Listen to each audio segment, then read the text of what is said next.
जय हिंद दोस्तों, आप सभी का स्वागत है अपने YouTube channel the study in channel में। तो फ्रेंड, आज की इस वीडियो में बात करने वाले हैं मध्य प्रदेश पटवारी परीक्षा का पेपर एनालिसिस करने वाले हैं। जो फ्रेंड आज का पेपर है 12 अप्रैल प्रथम शिफ्ट का पेपर एनालिसिस करेंगे। और फ्रेंड, इसमें स्टूडेंट के माध्यम से जो भी क्वेश्चन मिले इन सभी क्वेश्चनों को डिस्कस करेंगे, GK, GS, science, general management और हिंदी के। और फ्रेंड, इसका पीडीएफ लेने के लिए टेलीग्राम चैनल को ज्वाइन कर सकते हो, वहाँ से आपको पीडीएफ प्राप्त हो जाएंगी।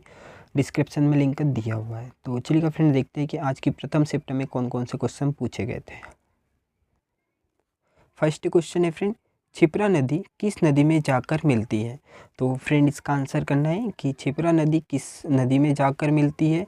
तो फ्रेंड, इसका जो राइट आंसर है चंबल नदी में जाकर मिलती है क्षिप्रा नदी। तो चलिए फ्रेंड, कुछ इंपॉर्टेंट पॉइंट है इसके बारे में देख लेते हैं। तो क्षिप्रा चंबल नदी की एक सहायक नदी है और चंबल नदी की जो उत्पत्ति हुई है फ्रेंड कहाँ से, तो महू जनापाव पहाड़ी से निकलती है चंबल नदी और यह मालवा के पठार पर स्थित है। और उज्जैन फ्रेंड क्षिप्रा नदी के तट पर स्थित है। ये भी फ्रेंड आप इंपॉर्टेंट पॉइंट में आप याद रखेंगे। और जो क्षिप्रा नदी है वो कहाँ से निकलती है फ्रेंड, तो काकरी बड़ी पहाड़ी से निकलती है फ्रेंड क्षिप्रा नदी, जो इंदौर ज़िले से निकलती है। और यह मंदसौर ज़िले में चंबल नदी के पास मतलब चंबल नदी में मिल जाती है क्षिप्रा नदी। चलिए नेक्स्ट क्वेश्चन था फ्रेंड कि भारत के मिसाइल मैन के रूप में किसे जाना जाता है। तो फ्रेंड, इसका जो राइट आंसर है एपीजे अब्दुल कलाम है, जिसे कि भारत के मिसाइल मैन के नाम से जाना जाता है। तो फ्रेंड, कुछ इंपॉर्टेंट पॉइंट है इसके बारे में देख लेते हैं। तो एपीजे अब्दुल कलाम को देश के नागरिक अंतरिक्ष कार्यक्रम और सैन्य मिसाइल विकास में उनकी महत्वपूर्ण भूमिका के लिए भारत के मिसाइल मैन के रूप में जाना जाता है। और फ्रेंड, साथ ही 1998 में इन्होंने भारत के पोखरण सेकंड में परमाणु परीक्षण में महत्वपूर्ण योगदान किया है एपीजे अब्दुल कलाम ने। और यह भारत के 11वें नंबर के राष्ट्रपति थे और सन 2002 में लक्ष्मी सहगल के खिलाफ चुने भी गए थे सन 2002 में। और भारत के राष्ट्रपति के पहले बनने से पहले फ्रेंड इन्होंने भारतीय अंतरिक्ष अनुसंधान संगठन इसरो में भी काम किया है और रक्षा अनुसंधान और विकास संगठन डीआरडीओ में भी इन्होंने काम किया है। और फ्रेंड, इन्हें सन 1981 में पद्म भूषण और सन 1990 में पद्म विभूषण पुरस्कार से सम्मानित भी किया है एपीजे अब्दुल कलाम को।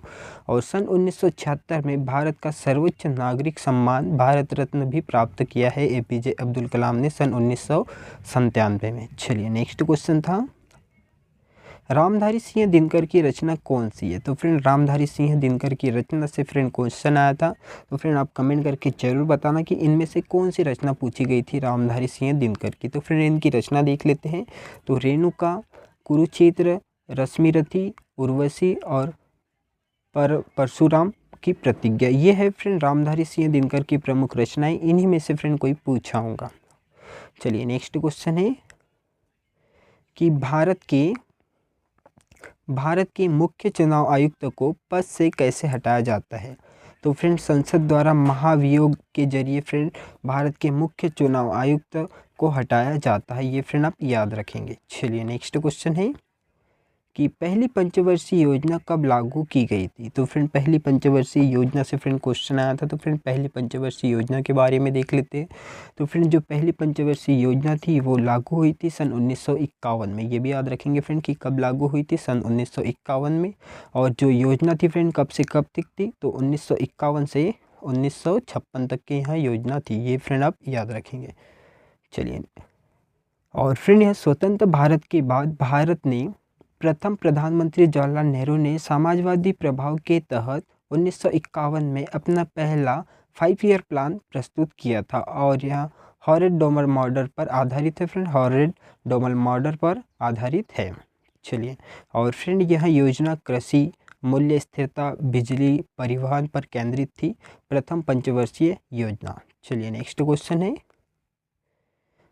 जयशंकर प्रसाद की फ्रेंड रचना से फ्रेंड कोई क्वेश्चन आया था। तो फ्रेंड, आप कमेंट करके जरूर बताना कि इससे क्वेश्चन आया था कि नहीं आया था। चलिए नेक्स्ट क्वेश्चन था, निम्नलिखित में से किस राज्य में चंद्रगढ़ का किला स्थित है। तो फ्रेंड, इसका आंसर करना था कि निम्नलिखित में से किस राज्य में चंद्रगढ़ का किला स्थित है। तो फ्रेंड, इसका जो राइट आंसर है यह महाराष्ट्र राज्य में स्थित है चंद्रगढ़ का किला।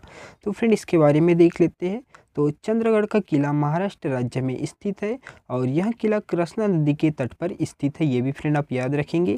और शिवाजी महाराज ने इस किले पर चंद्रराव मौर्य से सन 1656 में 15 जनवरी सन 1656 में कागोरी और रायरी के साथ मिलकर कब्जा किया था। ये भी फ्रेंड आप याद रखेंगे कि कागोरी और रायरी के साथ मिलकर यह कब्जा किया था।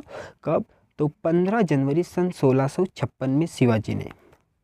चलिए नेक्स्ट क्वेश्चन था फ्रेंड कि मध्य प्रदेश का पहला हवाई अड्डा कौन सा है। तो फ्रेंड मध्य प्रदेश के हवाई अड्डे से फ्रेंड कोई क्वेश्चन आया था। तो फ्रेंड वैसे तो दो क्वेश्चन बनते हैं हवाई अड्डे से, एक तो अंतर्राष्ट्रीय हवाई अड्डा और एक ये कि मध्य प्रदेश का पहला हवाई अड्डा कौन सा है। तो फ्रेंड दोनों ही डिस्कस कर लेते हैं। तो जो मध्य प्रदेश का पहला हवाई अड्डा कौन सा है, तो फ्रेंड राजा भोज हवाई अड्डा है। तो फ्रेंड यहाँ राजा भोज हवाई अड्डा भारतीय राज्य मध्य प्रदेश में भोपाल शहर में है फ्रेंड स्थित है राजा भोज हवाई अड्डा, और यह मध्य प्रदेश का दूसरा सबसे व्यस्त हवाई अड्डा है। ये भी याद रखेंगे फ्रेंड कि हम मध्य प्रदेश का दूसरा सबसे व्यस्त हवाई अड्डा है। और इसका नाम बदलकर क्या रखा है फ्रेंड, तो इसका नाम परमार वंश के राज शासक महाराजा राजा भोज के नाम पर रखा गया है। ये भी फ्रेंड आप याद रखेंगे। और फ्रेंड इसी में कौन सा क्वेश्चन बनता था फ्रेंड कि मध्य प्रदेश का पहला अंतर्राष्ट्रीय हवाई अड्डा कौन सा है। तो फ्रेंड इंदौर में स्थित है मध्य प्रदेश का पहला अंतर्राष्ट्रीय हवाई अड्डा कौन सा है, तो देवी अहिल्याबाई होलकर हवाई अड्डा है जो मध्य प्रदेश में स्थित है। चलिए नेक्स्ट क्वेश्चन था फ्रेंड कि भारत की आर्थिक वित्तीय राजधानी कौन सी है। तो फ्रेंड इससे क्वेश्चन आया था कि भारत की आर्थिक वित्तीय राजधानी कौन सी है। तो फ्रेंड मुंबई को कहा जाता है भारत की आर्थिक वित्तीय राजधानी। तो फ्रेंड इसके बारे में देख लेते हैं। तो भारत की वित्तीय राजधानी कौन सी है, तो मुंबई, और आर्थिक गतिविधियों का प्रमुख केंद्र होने के कारण इसे वित्तीय राजधानी के रूप में पहचान मिली है। ये भी फ्रेंड याद रखेंगे कि आर्थिक गतिविधियों के कारण इसे वित्तीय राजधानी का दर्जा मिला है।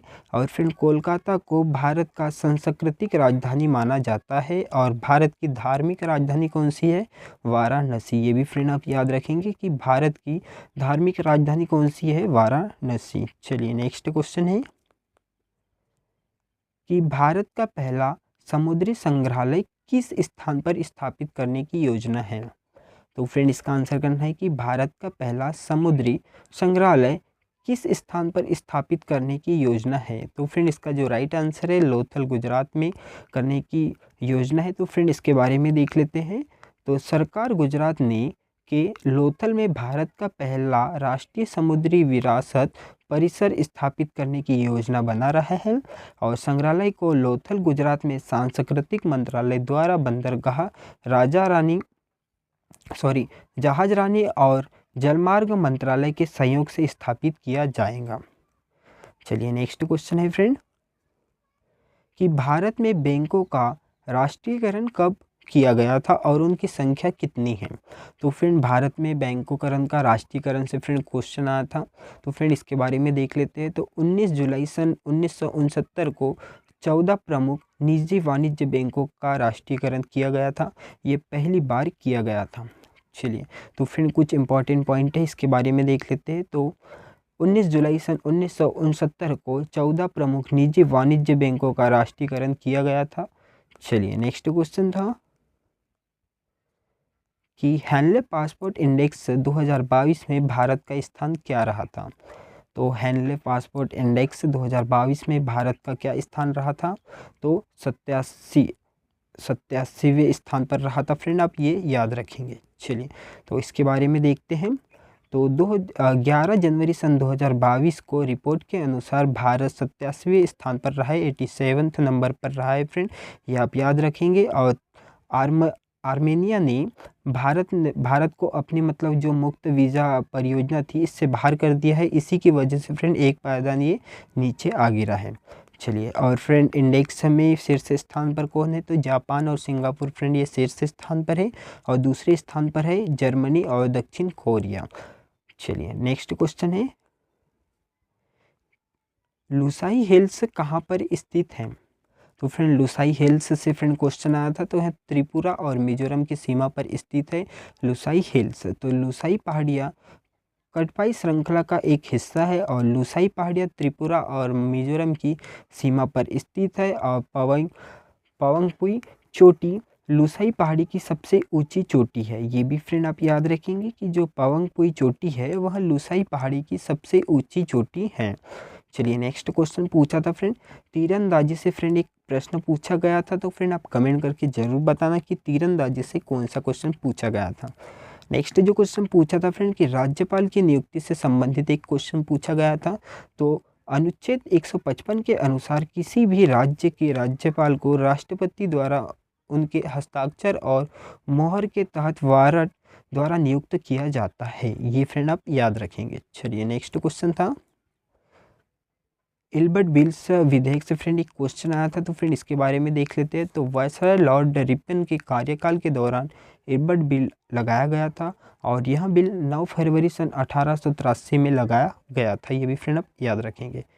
चलिए नेक्स्ट क्वेश्चन था, एसआई खेल से फ्रेंड एक क्वेश्चन पूछा गया था। तो फ्रेंड एसआई खेल से आप कमेंट करके ज़रूर बताना कि कौन सा क्वेश्चन पूछा गया था एसआई खेल से। तो फ्रेंड एसआई खेल के बारे में देख लेते हैं। तो एसआई खेलों को एशियाड के नाम से जाना जाता है और यह प्रत्येक 4 वर्ष बाद आयोजित किए जाने वाली एक बहुलेख प्रतियोगिता है, जिसमें केवल एशिया के विभिन्न देशों के खिलाड़ी भाग लेते हैं। और पहली बार एशियाई खेलों का जो चालू किया गया था या आयोजित किया गया था फ्रेंड, पहले 4 मतलब खेल 4 से, तो 1951 में इसे खेला गया था। और कहाँ पर, तो दिल्ली में आयोजित किया गया था। ये भी फ्रेंड आप याद रखेंगे कहाँ पर, तो 1951 में तो दिल्ली में इसका आयोजन किया गया था। और अभी 2022 में एशियाई खेलों की जो मेज़बानी की थी फ्रेंड, कब, तो चीन ने की थी। ये भी फ्रेंड आप याद रखेंगे कि 2022 में किसने मेज़बानी की थी, तो चाइना ने इसकी मेज़बानी की थी। चलिए नेक्स्ट क्वेश्चन था फ्रेंड कि माचिस में किस फास्फोरस का प्रयोग किया जाता है या उपयोग किया जाता है। तो फ्रेंड लाल फास्फोरस का उपयोग किया जाता है माचिस में। चलिए नेक्स्ट क्वेश्चन था, इकोलॉजी शब्द किसने दिया था। तो इकोलॉजी शब्द किसने दिया था, तो अर्नस्ट हैक्ले ने दिया था फ्रेंड इकोलॉजी शब्द। चलिए नेक्स्ट क्वेश्चन था कि बंदूक की गोली स्पीड, मतलब बंदूक की गोली या स्पीड से फ्रेंड कोई क्वेश्चन आया था, तो कमेंट करके जरूर बताना फ्रेंड कि क्वेश्चन किस प्रकार का पूछा गया था कमेंट में। और एक पूछा था फ्रेंड बेकिंग सोडा से फ्रेंड क्वेश्चन आया था। तो बेकिंग सोडा का फार्मूला क्या होता है, सोडियम बाइकार्बोनेट, जिसे कि NaCO3 कहा जाता है। और एक पोटेशियम का रासायनिक सूत्र पूछा था। तो पोटेशियम का रासायनिक सूत्र क्या होता है, KCl। पोटेशियम क्लोराइड का शायद सूत्र पूछा होगा, तो इसका क्या होता है, KCl। और एक विटामिन से फ्रेंड क्वेश्चन पूछा गया था। और कंप्यूटर में एक मेमोरी से पूछा था शायद, और MS एक्सेल, MS ऑफिस से। चलिए थैंक यू फ्रेंड, मिलते हैं नेक्स्ट वीडियो में। और वीडियो पसंद आए तो लाइक शेयर और कमेंट जरूर करें और साथ ही चैनल को सब्सक्राइब करें। थैंक यू, मिलते हैं नेक्स्ट वीडियो में सेकंड शिफ्ट के एनालिसिस में।